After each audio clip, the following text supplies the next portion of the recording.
जय श्री श्याम। आज हम सुनेंगे राधा और कृष्णा जी की कथा। सतयुग और त्रेता युग बीतने के बाद जब द्वापर युग आया तो पृथ्वी पर झूठ, अन्याय, असत्य, अनाचार और अत्याचार होने लगे और फिर प्रतिदिन उनकी अधिकता में वृद्धि होती चली गई। अधर्म के भार से पृथ्वी दुखित हो उठी। उसने ब्रह्मा, विष्णु और शिव के पास पहुंचकर प्रार्थना की कि वे इसे इस असहनीय भार से मुक्त करें, लेकिन वे तीनों ही पृथ्वी को इस भार से मुक्त करने में असमर्थ थे। कोई उपाय न देखकर विष्णु ने कहा, चलिए हम लोग भगवान के पास चले, वही हमें कोई उपाय बता सकेंगे।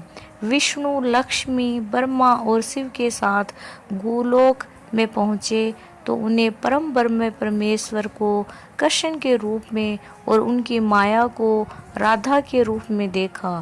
गोलोक के वृंदावन नामक सुंदर और सुरमय वन में एक सुंदर आश्रम था। उसी के निकट एक नदी बह रही थी। विष्णु ने परम ब्रह्म परमेश्वर को पृथ्वी के दुख की गाथा सुनाई तो उन्होंने कहा, मैं पृथ्वी के दुख से परिचित हूँ। पृथ्वी को भार मुक्त करने के लिए शीघ्र ही मैं व्रज में कृष्ण के रूप में अवतार लेने वाला हूँ। मैं वासुदेव की पत्नी देवकी के गर्भ से जन्म लूँगा और क्योंकि मैं अपनी माया से और मेरी माया मुझसे पृथक नहीं रह सकती, इसलिए मेरी माया राधा के रूप में वर्षाने में वृषभानु गोप के घर में जन्म लेगी और उसके बाद मैं पृथ्वी को इस भार से मुक्ति दिलाने का प्रयास करूँगा। क्योंकि एक एक पापी का वध करना कठिन है, इसलिए मैं ऐसा उपाय करूँगा कि संसार के समस्त पापी स्वयं ही लड़ भिड़कर पृथ्वी को भारहीन बना दे। आप लोग निश्चित होकर अपने अपने लोक को पधारिए और मेरे आदेशों की प्रतीक्षा कीजिए। विष्णु आदि देवताओं ने परमेश्वर को प्रणाम किया और अपने अपने लोक में आकर परमपिता के आदेश की प्रतीक्षा करने लगे। कुछ समय बाद ही अत्याचारी और अनाचारी मथुरा नरेश कंस के कारागार में बंदी वासुदेव की पत्नी देवकी ने एक बालक को जन्म दिया।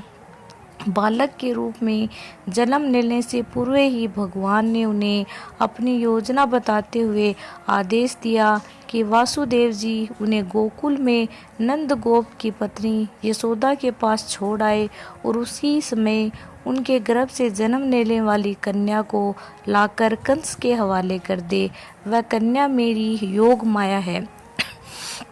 वासुदेव ऐसा ही किया और कृष्ण गोकुल में नंद गोप की पत्नी यशोदा की गोप में पलने लगे। उसी समय उनकी माया ने भी राधा के रूप में वर्षाने के वृषभानु गोप की पत्नी के गर्भ से जन्म लिया, जिसका नाम माता पिता ने बड़े ही चाव से राधा रख दिया। दो अलग अलग गांवों में रहते हुए भी राधा और कृष्ण बचपन से ही एक दूसरे को चाहने लगे थे। वन में गाय चराते हुए अक्सर राधा से कृष्णा की भेंट हो जाया करती थी। फिर जब वे दोनों बड़े हो गए तो जब भी रात की बेला में कृष्ण अपनी बांसुरी के स्वरों द्वारा अपनी प्रियतमा राधा को पुकारते, राधा अपनी सहेली गोप बालाओं के साथ कृष्ण के पास पहुंच जाती। राधा और कृष्ण का ये प्रेम दो किशोर लड़के लड़की का प्रेम था, जो थोड़े से दिनों में ही पूरे व्रज में चर्चित हो गया। नंद बाबा और यशोदा ने चाहा कि कृष्ण का विवाह राधा के साथ कर दिया जाए। उधर वर्षाने में वृषभानु और उनकी पत्नी कलावती की भी यही इच्छा थी। एक शुभ दिन देखकर राधा और कृष्ण की सगाई कर दी गई। पूरा ब्रज प्रदेश आनंद और उल्लास भरे उत्सवों से भर गया, लेकिन उन दोनों का विवाह नहीं हो पाया था कि कंस के आदेश पर अकुर कृष्ण को बुलाने के लिए मथुरा से वृंदावन पहुंच गए और अत्याचारी कंस तथा राक्षसी स्वभाव वाले उसके अनुचरों का वध करने के लिए कृष्ण को बलराम के साथ वृंदावन छोड़ के मथुरा जाना पड़ा और मथुरा में कंस आदि का वध करने के बाद मथुरा राज्य की सुरक्षा के उत्तरदायित्व ने कृष्ण को इतना उलझा दिया कि वह चाहकर भी वृंदावन नहीं जा सके। अपने जमाता कंस के वध का बदला लेने के लिए उसके ससुर जरासंध ने अपनी विशाल सेना के साथ मथुरा को घेर लिया, लेकिन कृष्ण और बलराम ने अपने पराक्रम से जरासंध और उसकी विशाल सेना को पीठ दिखाकर भागने पर विवश कर दिया। लेकिन जरासंध पराजित होकर भी शांत नहीं बैठा। उसके कई बार मथुरा पर आक्रमण किए। मथुरा एक छोटा सा राज्य था और मथुरा नगर को सुरक्षित स्थान पर नहीं बसाया गया था।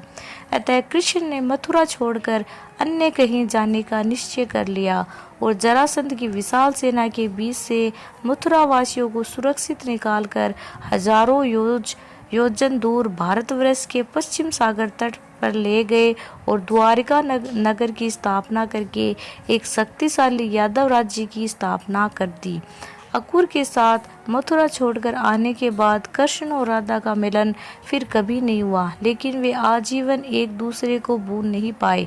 वैभव संपन्न द्वारिका में अनेक सुंदर पत्नियों का प्यार पाकर भी राधा के प्यार को नहीं भूल पाए और संसार आज भी राधा कृष्ण के प्रेम को एक आदर्श प्रेम के महान तथा अमर प्रतीक के रूप में याद करता है। उनकी मूर्तियां भारत के मंदिरों में नहीं, विदेशों में भी अनेक मंदिरों में प्रतिष्ठित है और लोग बड़े ही भक्ति भाव से उनकी पूजा और आराधना करते हैं। बोलो राधा और कृष्णा की जय हो।